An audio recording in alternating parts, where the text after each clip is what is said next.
Magandang gabi, Philippine Air Force. Narito ang magiging lagay at taya ng panahon ngayong gabi ng Lunes at sa mga susunod na araw.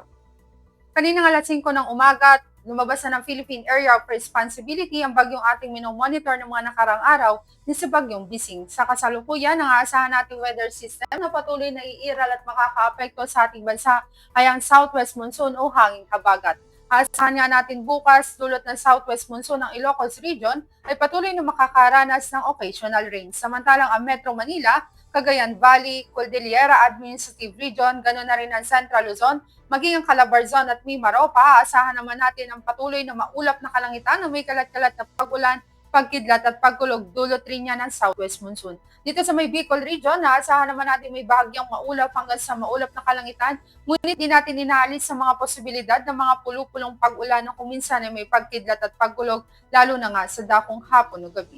Dito naman sa Kabisayan at Mindanao, partikular na sa kanlurang bahagi, ang Western Visayas at Zamboanga Peninsula, aasahan din natin dulot ng southwest monsoon ang patuloy na maulap na kalangitan na may kalat-kalat na pag-ulan, pagkidlat at pagkulog. Para naman sa ibang nalalabing bahagi, aasahan natin ang bahagyang maulap hanggang sa maulap na kalangitan, ngunit di rin natin inaalis sa mga posibilidad ng mga pulupulong pag-ulan na kuminsan ay may pagkidlat at pagkulog, lalo na nga sa dakong hapon o gabi.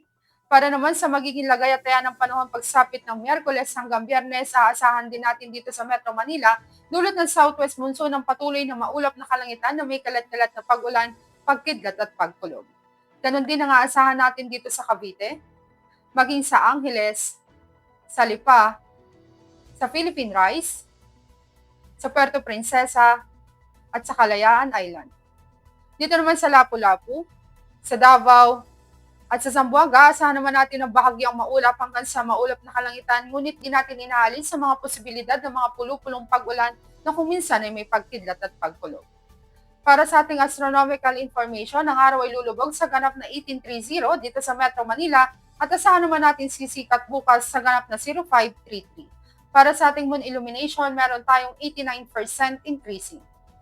At yan ang latest update natin sa weather. Para manatiling updated sa lagay at taya ng panahon, i-follow lamang ang Air Force Weather Center sa aming mga social media accounts.